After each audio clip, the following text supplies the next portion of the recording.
आज बसंत ऋतु की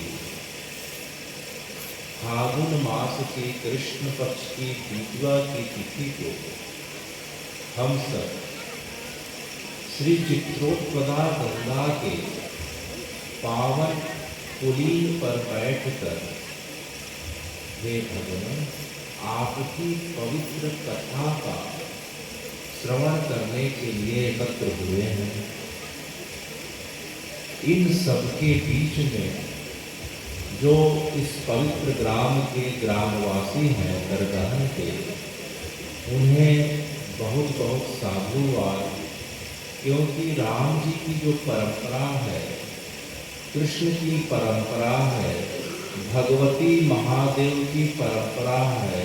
हे भगवान, यही वास्तविक परंपरा है, क्योंकि राम कृष्ण भगवती महादेव के अलावा कोई दूसरी परंपरा हो तो भले ही दिखने में हमें सत्य प्रतीत होती है, लेकिन वह मूलतः सत्य हो ही नहीं सकती, क्योंकि सनातन की परंपरा है कि सीता राम समारंभ नाथ याम मध्यमा अस्माद आचार्य पर्यंता वंदे गुरु परंपरा। क्योंकि जो भी परंपरा होती है, जितने भी सनातन के जितने भी शाखाएं हैं, उन शाखाओं का मूल अगर सीता राम जी के चरणों में जाके, भगवती महादेव के चरणों में जाके अगर पूरा नहीं होता तो वास्तविक शाखा कहीं नहीं जा सकती, क्योंकि मूलतः तो जो है, हे भगवान, मूल में तो आप ही है। आपके माध्यम से पहले जो है आपने अपने नाम की दीक्षा श्री जी को प्रदान करी, श्री जी के माध्यम से फिर सनक सनकादि सनातन ऋषियों को मिला, फिर नारद जी को मिला। यह परंपरा इस प्रकार से बढ़ते आगे, मनुष्य को मिला, कश्यप को मिला। इस प्रकार से परंपरा बढ़ते बढ़ते पराशर वेद व्यास से होते हुए सुखदेव परीक्षित के माध्यम से वाल्मीकि जी और तुलसीदास जी के माध्यम से हम सब के बीच उतरी है। तो जिस परंपरा के मूल में रामकृष्ण भगवती महादेव हो, वही परंपरा वास्तविक हो सकती है जिसके नाम पे हम बैठे हुए हैं। तो हे राम जी, अब हम जो है, क्योंकि अभी रामायण का मंच है, इसलिए हे राम जी, अब हम जो है आपकी तरफ जो है अब धीरे धीरे अग्रसर हो रहे हैं। तो रामायण है क्या? रामायण है क्या? रामस्य अयनम च रामायणम, अर्थात राम जी का अयन माने घर, राम जी का जो घर है उसे हम रामायण कहते हैं। अच्छा, तो राम जी कहाँ मिलते हैं? वह श्री रामायण जी में मिलते हैं, वाल्मीकि रामायण में। तब से यह परंपरा चलते चलते जो है, वाल्मीकि जी जो त्रेता में थे, उन्होंने राम जी के मंगला शासन के समय रामायण जी की रचना करी, जिसे हम वाल्मीकि रामायण कहते हैं। वही वाल्मीकि जी आज से 500 वर्ष पूर्व हम सब के कल्याण के लिए पुनः जो है चित्रकूट के पास राजापुर नाम के गांव में तुलसीदास जी के रूप में प्रागट्य होके हमें श्री रामचरित मानस के रूप में हमारे बीच राम नाम की गंगा प्रवाहित कर रहे हैं।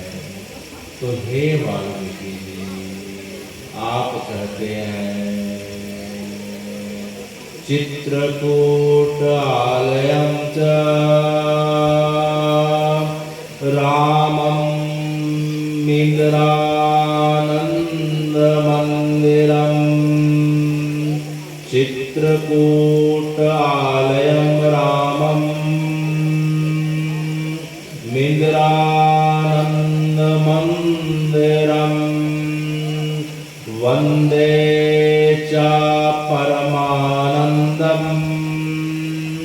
भक्तानाम अभयप्रदम।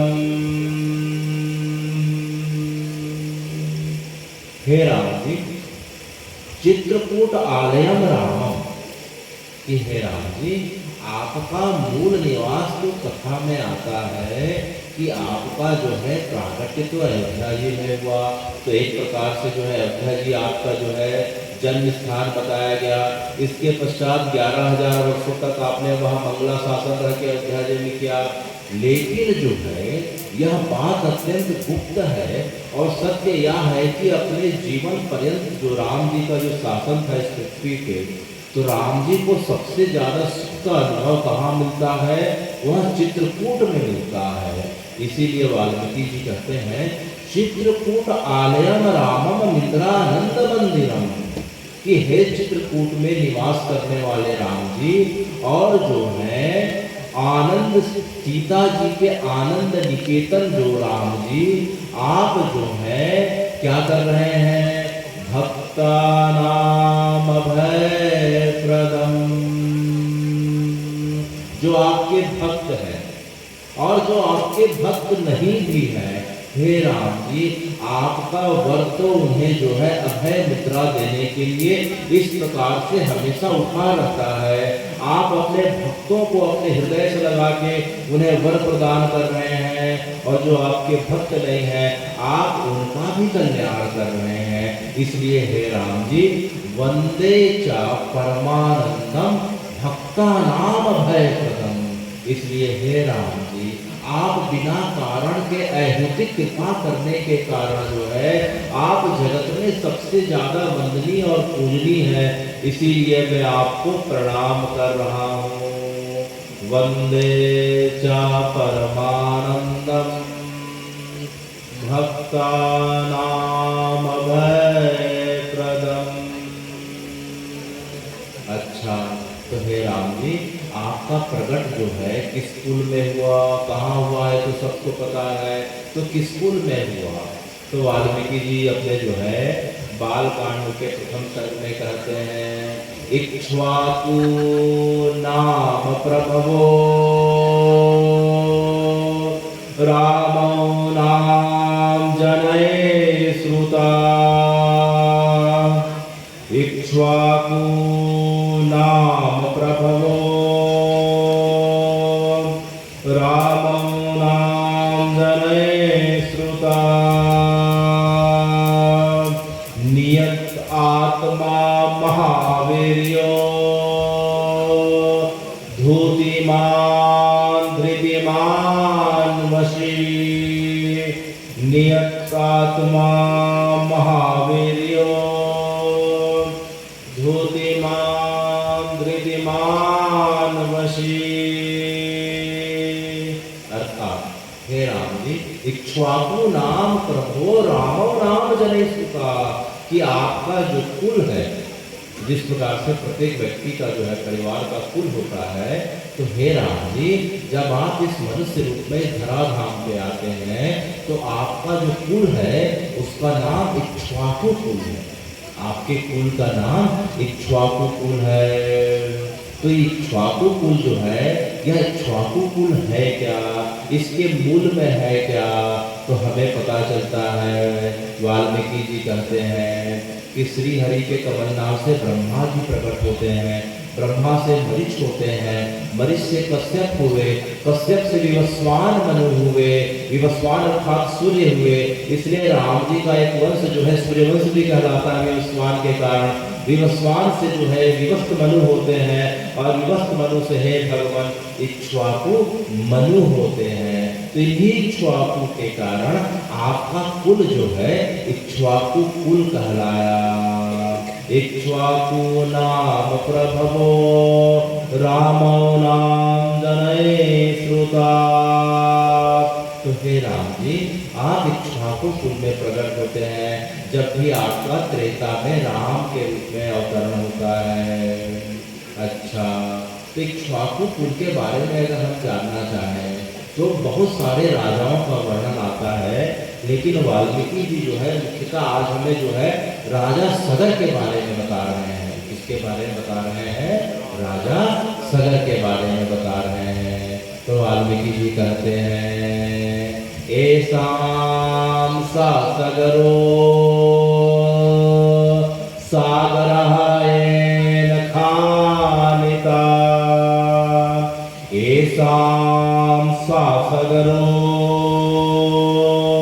सागरः येन खानिता, षष्टि सहस्राणि पुत्रा यम यान्ति पारिवारयन्।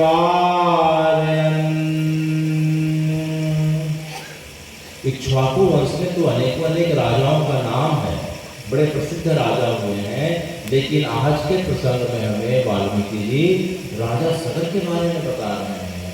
यही राजा है, ये एसाम सा सागरो ये खानिका, जिनके द्वारा जो पृथ्वी जो तीनों तरफ जो समुद्र से और एक तरफ जो है हिमालय से घिरी हुई है, तो जो पूरा समुद्र दिखाई पड़ता है, तो किसी समय जो है इस समुद्र के किनारे अर्थात पूरे पृथ्वी मंडल के जो राजा थे ये सागर थे। और एक अर्थ ये आता है कि सागरो ये खानिका, कि जिनके 60,000 पुत्रों के माध्यम से जो है इस पृथ्वी पे सागर का निर्माण हुआ। सामान्य छोटे राजा महाराजा जो कहलाते हैं तो वे कुएं बावड़ी तालाब बनाते हैं, लेकिन हे राम जी आपके जो सगर वंश के जो राजा थे और उनके जो 60,000 पुत्र थे, षष्टि सहस्राणि पुत्राणि ये यान्तं पारिवारयन्, कि जिनके 60,000 पुत्रों के द्वारा इस पृथ्वी पे सागर का अर्थात समुद्र का निर्माण किया गया, वे सागर जो हैं अपने आप में बड़े महान हैं। तो उनका नाम सागर क्यों पड़ा? हे राम जी आपके जो पूर्वज हैं राजा सगर, उनका नाम सगर क्यों पड़ा, जिन्होंने सागर का इस पृथ्वी पे निर्माण किया? तो जो है वाल्मीकि जी कहते हैं कि जिसकी उत्पत्ति जो है गरेण सा, गर माने होता है विष, गर का होता है विष, गरल माने, गरल शब्द जो है संस्कृत का है, गरल माने जो होता है विष। तो राजा जो सगर की जो माँ थी, उनकी 2 माँ थी, राजा बाहु के पुत्र थे, उनका एक नाम असित भी था। तो जो है उनकी 2 पत्नियां थीं। तो किसी कारण से है वंशी राजाओं के शत्रुता के कारण उन्हें अपना राजपाट छोड़ के वे हिमालय गमन कर जाते हैं अज्ञातवास में। उनका राजपाट जब छिन जाता है, तो जब हिमालय गमन कर जाते हैं तो राजा असित की दोनों पत्नियां गर्भवती थीं। तो जो बड़ी पत्नी थी उनके गर्भ के में जो शिशु था, तो छोटी पत्नी ने सोचा कि अगर जो है बड़ी पत्नी का अर्थात जो है राजा की जो बड़ी पत्नी है, अगर उसका पुत्र अगर होता है तो वही राजा बनेगा परंपरा के हिसाब से, तो क्यों ना इसके जो है गर्भ को विष देके नष्ट कर दिया जाए। तो छोटी रानी है बड़ी रानी को विष दे दिया। तो जैसे ही बड़ी रानी को पता चलता है हिमालय में वह जो है महर्षि भृगु और च्यवनप्राश के ऋषि च्यवन के पास जाती हैं। ऋषि च्यवन ने जो है अपनी दिव्य दृष्टि से जान लिया कि इसे जो है विष दिया गया है। वे उन्नत औषधियों के माध्यम से जो है उन्हें जो है उनके माध्यम से गर्भस्थ शिशु की जो है विष की जो है रक्षा की जाती है। तो वह विष जो है उस शिशु का काल ना बन के उसका मित्र बन जाता है। और कुछ समय के पश्चात रानी के गर्भ से जो पुत्र हुआ, विष के साथ पुत्र हुआ, तो गरेण सा, तो इसीलिए जो है सागर नाम उत्पन्न हुआ कि जो है जिसकी उत्पत्ति का हेतु ही विष बन गया, इसलिए वह सागर बन गया। तो राजा सगर का नाम इसी कारण से पड़ा। तो यही राजा सगर आने वाले समय में जो है अयोध्या जी के राजा बनते हैं, पराक्रमी राजा बनते हैं। और जो है उनकी भी 2 पत्नियां होती हैं, बड़ी पत्नी केसरी जो विदर्भ राजा की पुत्री होती है, छोटी पत्नी सुमति। इस प्रकार से 2 पत्नी के माध्यम से पूरे पृथ्वी का राज करने लगे, खंड क्षत्र राज करने लगे। फिर आने वाले समय में उन्होंने क्या किया कि प्रत्येक राजा उस समय अश्वमेध यज्ञ किया करता था। उन्होंने जब अश्वमेध यज्ञ किया तो बड़ी पत्नी से जो है उनका एक पुत्र उत्पन्न हुआ था, उसका नाम था जो है उनका नाम था सुमंजस था। और छोटी पत्नी जो थी सुमति, उससे 60,000 पुत्र होते हैं। तो जो 60,000 पुत्र और एक जो है बड़ा पुत्र जो है असमंजस के साथ उन्होंने क्या किया कि अश्वमेध यज्ञ किया। अश्वमेध यज्ञ करते करते क्या हुआ कि घोड़ा पूरे पृथ्वी पे भ्रमण करने लगा, पूरी पृथ्वी को जीता जाने लगा, राजाओं के द्वारा समर्पण किया जाने लगा। तब इंद्र ने सोचा कि अगर जो है पृथ्वी को जीते जीते अगर स्वर्ग में आ गए तो मेरा स्वर्ग का अधिकार छिन जाएगा।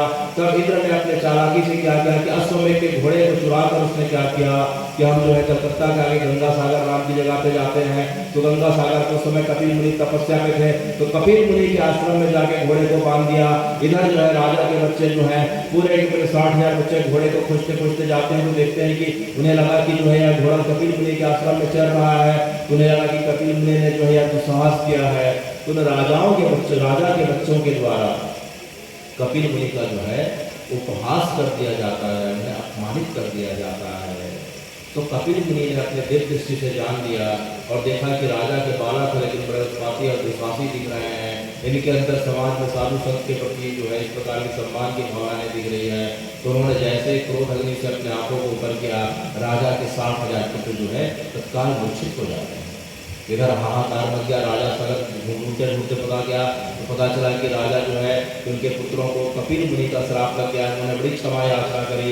ऋषियों का हृदय बड़ा कोमल और दयालु होता है। तब उन्होंने कहा कि हे राजा सगर, ऋषियों का श्राप तो जो है व्यर्थ नहीं जाएगा, लेकिन तुम एक काम करो। बोले क्या महाराज? कि अगर तुम्हारे पुत्रों को अगर गंगा जी का जल स्पर्श हो गया तो तुम्हारे पुत्रों को पुनः प्राणदान मिल जाएगा।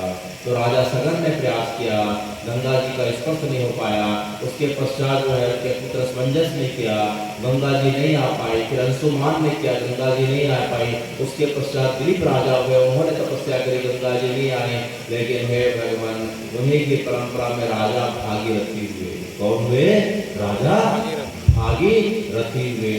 भागीरथी ने जो है गंगोत्री के पास जाके जो है उन्होंने अखंड 60,000 वर्षों की तपस्या करी और उन्होंने तप के प्रभाव के कारण गंगा जी का प्रागट हो जाता है। और गंगा जी राजा भागीरथी के साथ चलते चलते चलते जो है करीब करीब 2700 किलोमीटर की दूरी तय करते जो है कलकत्ता के पास अरब सागर है, वहां पहुंच जाती है जिस जगह पे कपिल मुनि का आश्रम था। और जो राजा के 60,000 पुत्र इस प्रकार से मूर्छित थे, तो जैसे ही गंगा जी का स्पर्श हुआ 60,000 पुत्रों को जीवनदान मिल जाता है। तो हे भगवान, तब से हमारी गंगा मैया जो है गंगोत्री से प्रारंभ होकर 2700 किलोमीटर की दूरी तय करते हुए कलकत्ता के पास जो है अरब की खाड़ी में मिलती है।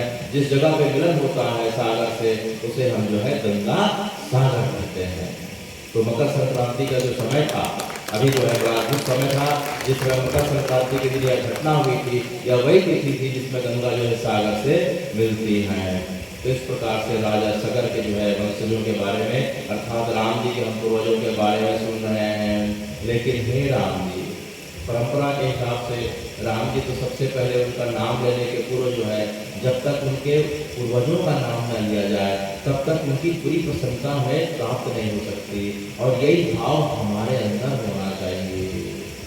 हमारे अंदर जब तक हम अपने माता पिता का, पूर्वजों का, दादा दादी का, नाना नानी का जब तक जो है उनके प्रति कहीं भी जाए, तो हमारे मन में यह भाव होना चाहिए कि मैं जो भी हूँ, जिस स्थिति में हूँ, भगवान ने मुझे जो कुछ दिया है यह सब मेरे पूर्वजों के कारण है।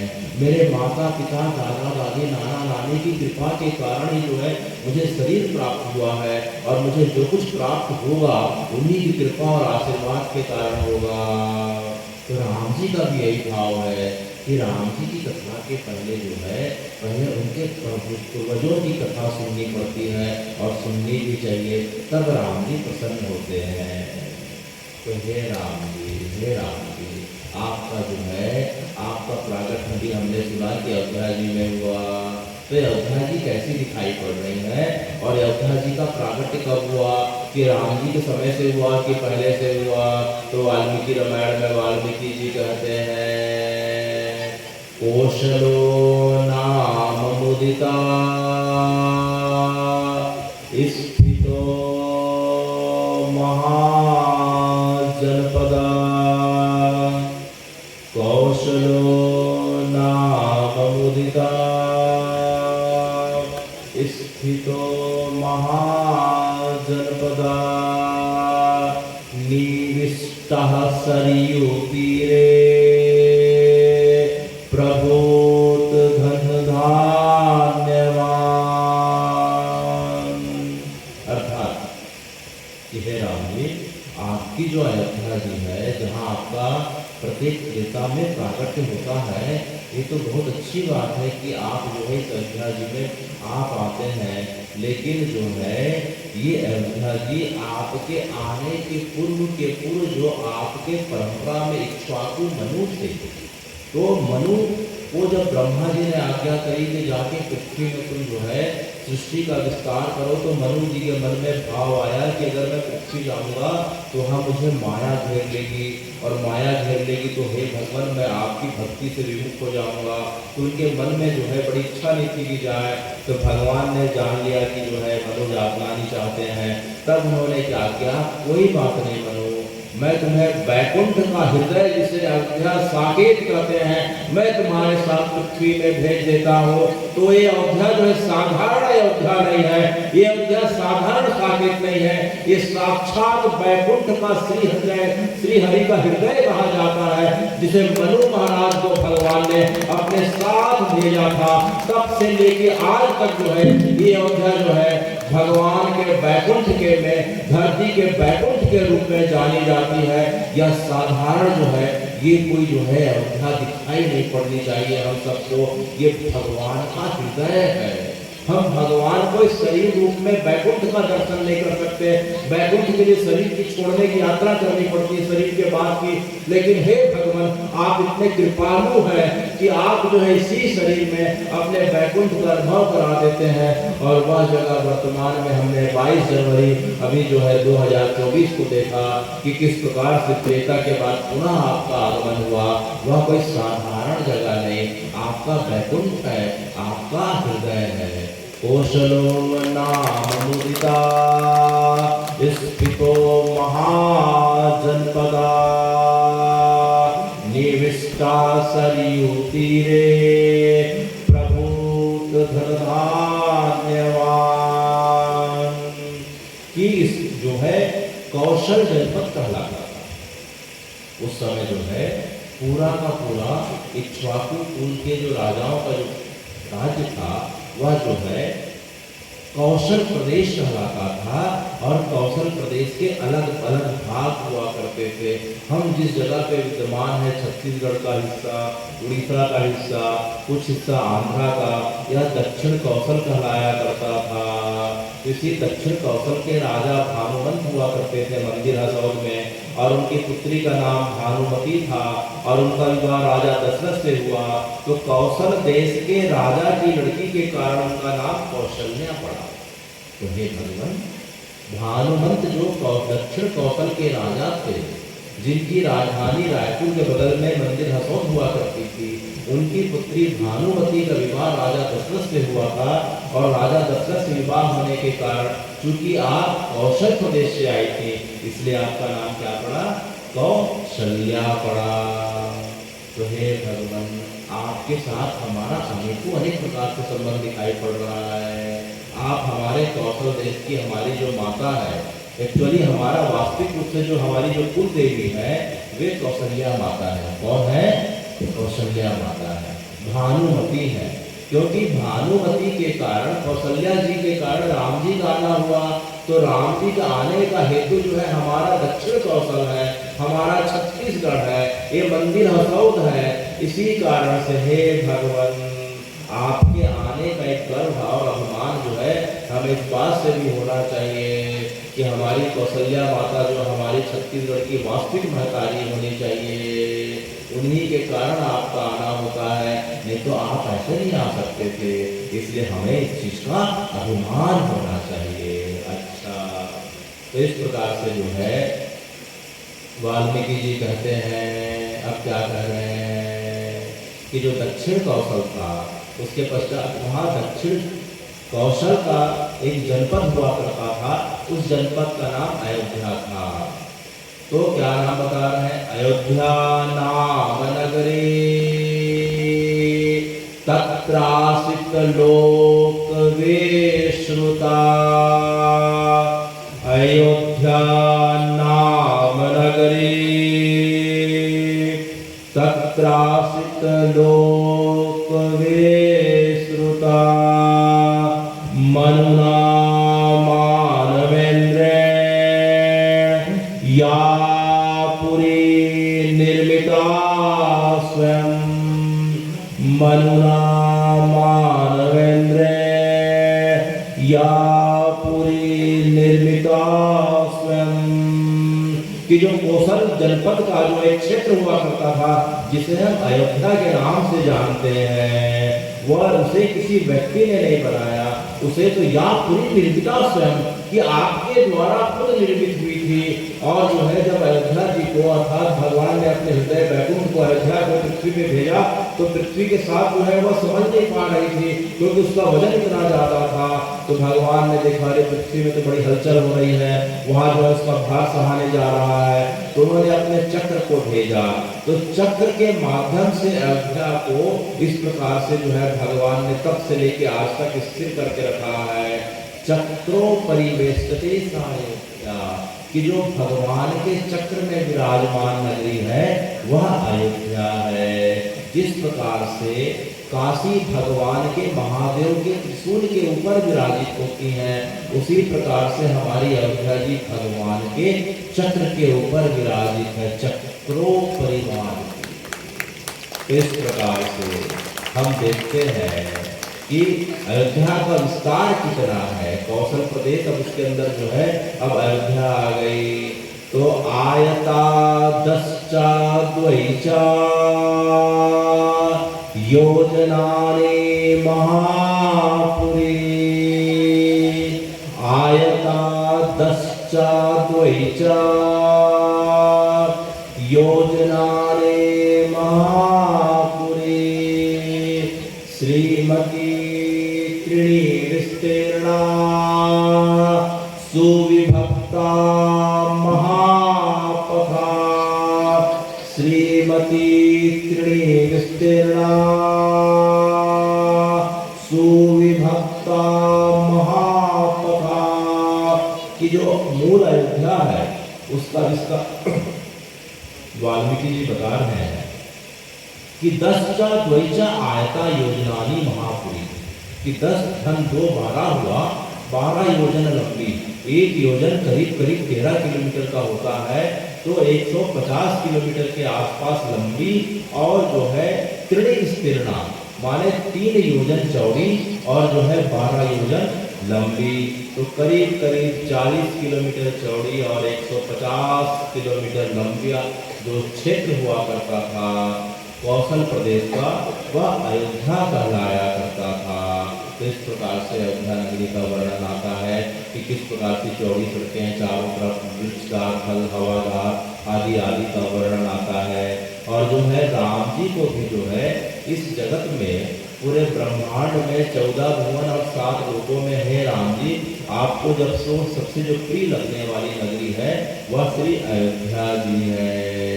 वह किस प्रकार से है, वाल्मीकि जी के बाद वही वाल्मीकि जी अब तुलसीदास जी के रूप में आते हैं, तब जो है उत्तरकांड में कहते हैं यद्यपि सब वैकुंठ बखानी,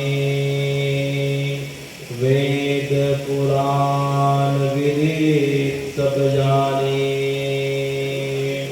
अवधपुरी मम पुरी सुहावनी, उत्तर दिशि सरजू बह पावनी, जा मज्जनते विनहि प्रयासा,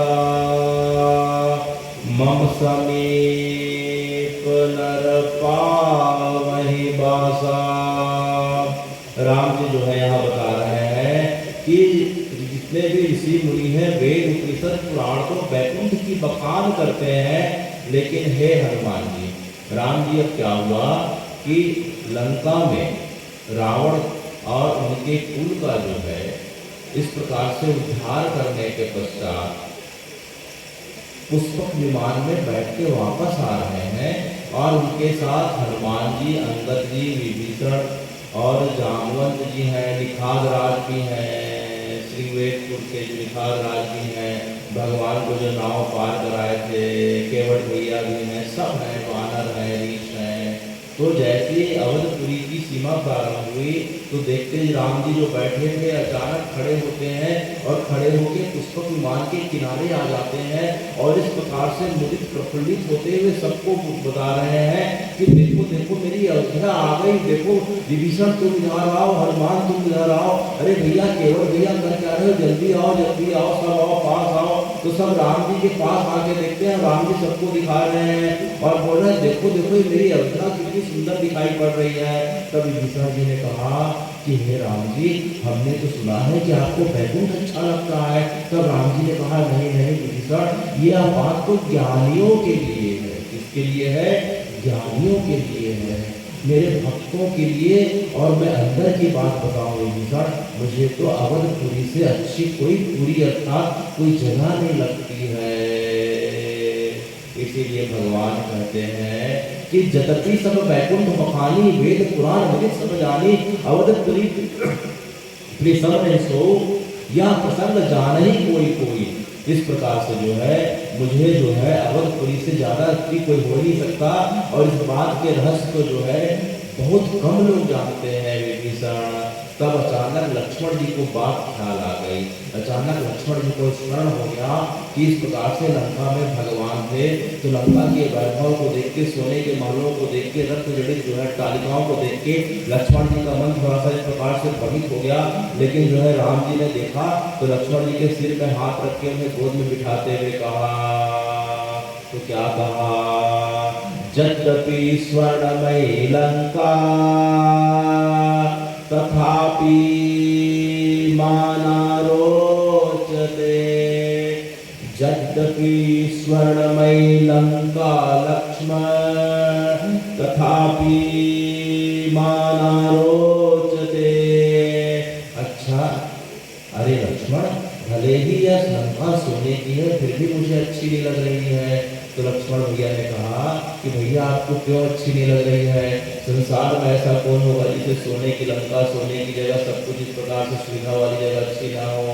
तब राम जी ने उसके जो है गोद में बिठा के सिर पे हाथ फेरते हुए कहा, आंखों में आंख डाल के कहा, क्या कहा? यद्यपि स्वर्णमयी लंका लक्ष्मण तथापि मानारोचते। किमर्थम, क्यों? जननी जन्मभूमिश्च स्वर्गादपि गर्यसि। जननी जन्मभूमिश्च स्वर्गादपि गर्यसि। हे लक्ष्मण, जगत में कितनी भी जो है तुम्हें मूल्यवान वस्तुएं, सुख देने वाली वस्तुएं मिल जाए, लेकिन हे लक्ष्मण उनसे तुम जो है आदर सम्मान करना, लेकिन जो है प्रभावित नहीं होना। क्योंकि जन्म देने वाली माँ और जिस मिट्टी पे, जिस देश पे तुम्हारा या हमारा जन्म हुआ हो, उससे बढ़कर जो है संसार में कुछ हो ही नहीं सकता। इसलिए चाहे सोने की लंका हो, हीरे मोती की लंका हो, मुझे अच्छी नहीं लग रही है। मुझे तो मेरे अयोध्या की याद आ रही है, मुझे तो मेरे अयोध्या की, मेरे लोगों की, प्रजाओं की याद आ रही है, कौशल्या, कैकेयी, सुमित्रा माता की याद आ रही है। देखो हम लोग किस प्रकार से सरयू के किनारे सरयू मैया की गोद में बैठ के खेला करते थे, उसके किनारे इस प्रकार से हम हंसी ठिठोली किया करते थे। उसके पुलिन रेतों में हमारा बचपन बीता है। आम की अमराई में बसंत ऋतु में हम किस प्रकार से वहाँ खेला करते थे। तो हे लक्ष्मण, यह लंका में मुझे सब मिल जाए, लेकिन मुझे मेरी सरयू नहीं मिल सकती, मेरी कौशल्या, सुमित्रा, कैकेयी माँ नहीं मिल सकती, मेरा केवट भैया नहीं मिल सकता, मेरा निखाद राज नहीं मिल सकता। तो मुझे जल्दी से जल्दी हे लक्ष्मण मुझे अयोध्या ले चलो।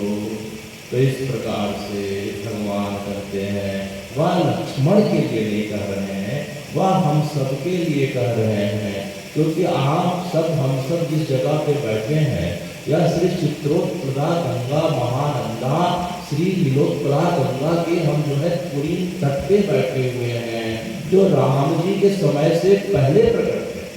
यह जो दर्दहन गांव है, यह आज का नहीं है, अनंत अनंत काल से महानंदा चित्रोत्पला गंगा, पुराणों में श्री नीलोत्पला गंगा के नाम से जिसका वर्णन आता है, जिस महानदी का, उसके किनारे का क्षेत्र है।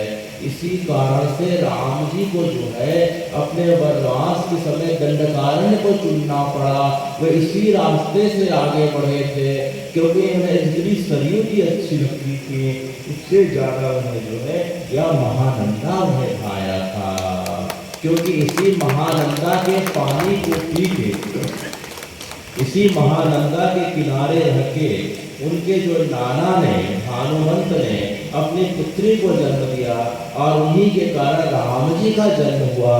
तो राम जी के मन में बड़ी इच्छा होती थी कि वह जगह कैसी है, वह जगह का, उस जगह को मैं नदी का नाम सोचता हूँ कि श्री चिरतोपपुरा गंगा जी कैसी होंगी, मुझे एक बार जाना चाहिए। इसी कारण से उन्होंने वनवास के समय इस क्षेत्र को इसीलिए चुना कि वे जान के देखना चाहते थे कि यह महानंदा कैसी दिखाई पड़ती हैं, इनके जल में कौन से औषधि गुण है, इस जो है दंडकारण्य में इस प्रकार की जो है क्या खास बात है कि जो अनंत काल से जो है ऋषि मुनियों को प्रभावित करते आ रही है। इसीलिए हे राम जी, आप अपने वनवास के समय चाहे लीलर हो, चाहे अरौध हो, चाहे दरगहन हो, इन क्षेत्रों से आप इस प्रकार से बड़े रमणीक भाव से, आनंद के भाव से विश्राम करते हुए आप आगे बढ़ते हैं। तो राम जानकी और लक्ष्मण के चरण रजों से इस प्रकार से यह धरा जो है पवित्र धरा है जिस जगह पे हम बैठे हैं। तो हे राम जी, ये कोई साधारण जगह नहीं है, इस जगह का भक्त उसी प्रकार से होना चाहिए जिस प्रकार से आपके हृदय में श्री अयोध्या जी के लिए है। तो हम चूंकि जो है रामकृष्ण की परंपरा को मानने वाले हैं, तो हे राम जी, जब हम मानने वाले हैं, आपके नाम से हम राम कथा सुन रहे हैं, इतना भव्य आयोजन हो रहा है, अभी चंपारण के जो है बच्चियों ने इतना सुंदर प्रस्तुति दी, तो हे भगवान, तो जब रामकृष्ण की परंपरा को मानते हैं तो हम थोड़ी बहुत उनकी बात को भी मान लें कि हम पंथों के हिसाब से तो जो है शरीर छूटने की बात की क्रिया को जो करते हैं वह तो बहुत अच्छी बात है, लेकिन हे राम जी, हम सुनते हैं कि आपके पिताजी का जब शरीर छूटा था तो आप इधर वनवास में आ गए थे, तो भरत भैया ने जो है दशगात्र पैरवी करी, भरत की ही दशगात्र दिखाना, तो भैया ने दशगात्र की और जैसे ही पता चला तो आप जो है वहीं तर्पण करें। आप चित्रकूट में तर्पण करते हैं, गया जी में फाल्गुनी नदी के किनारे करते हैं, पुष्कर अजमेर में करते हैं। आप जीवन पर्यंत 14 वर्षों तक जंगल के पश्चात, वनवास के पश्चात जब तक थे, आप तर्पण श्राद्ध के समय तर्पण करें। भैया ने दशगात्र पैरवी करी, तो हम अपनी परंपरा के हिसाब से बाकी करें, लेकिन दशगात्र पैरवी भी करनी चाहिए क्योंकि रामकृष्ण की परंपरा है।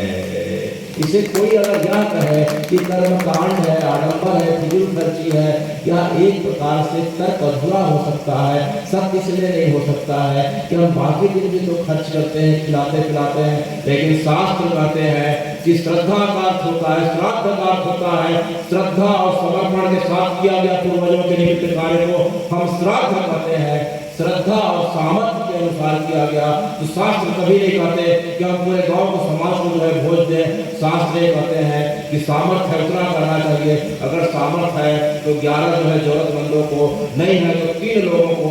और शास्त्र यह भी आज्ञा करते हैं कि अगर कुछ भी नहीं है तो हे भगवान, गौ माता को जो है गौग्रास के रूप में घास पत्ती को डूबी लेके जो माता पिता के निमित्त 3 परिक्रमा कर देता है दशगात्र पैरवी के दिन, उसे वही फल मिलता है जो राम जी आपको जो अपने पिता के निमित्त मिला था। तो हे भगवान, अगर हम रामकृष्ण की परंपरा को मानते हैं तो हमें उनके द्वारा बताए गए मार्गों में भी चलने का प्रयास करने का प्रयत्न करना चाहिए। तो इसी परंपरा के हिसाब से हे राम जी, हम प्रयास करेंगे इस दरगहन में, चूंकि जो है राम जी आप इस क्षेत्र से, आप वनवास के समय में आपके चरण कमल पड़े हैं, इस क्षेत्रवासियों से और मेरे अनुज टोमन के कारण जो है, टोमन क्योंकि वर्षों तक जो है साथ में कार्यरत थे, इसलिए टोमन के कारण जो है यह भाव बार बार आता है कि जो शास्त्रों की बात, जो सही बात है, जो है चर्चा में आनी चाहिए।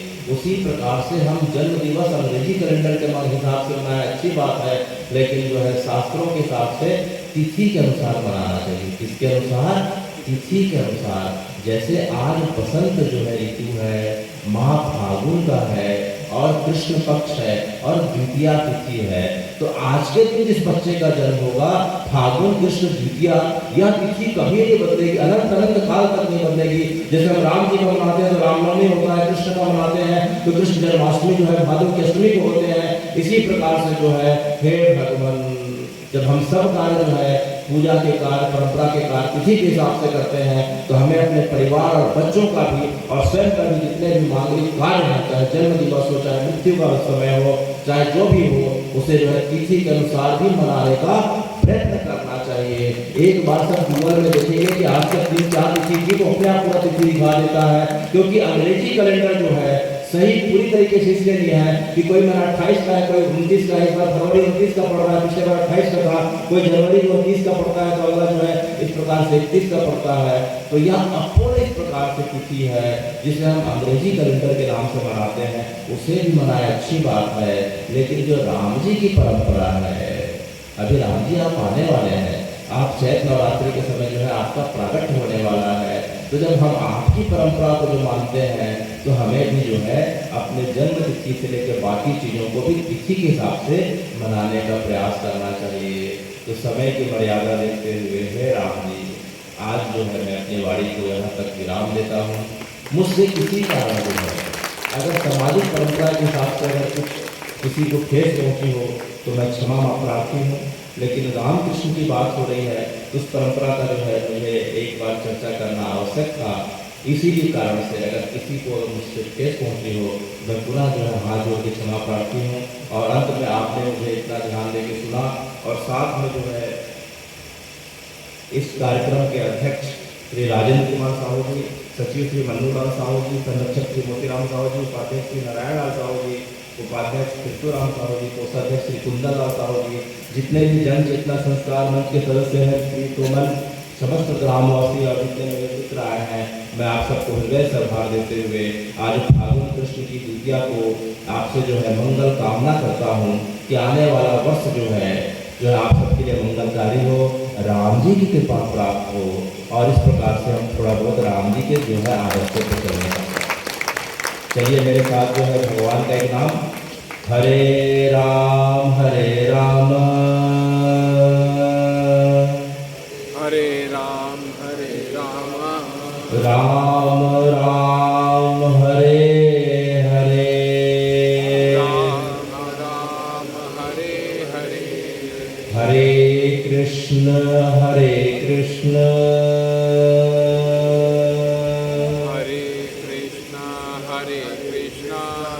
कृष्ण कृष्ण हरे हरे कृष्ण कृष्ण हरे हरे। आप सबका बहुत बहुत धन्यवाद।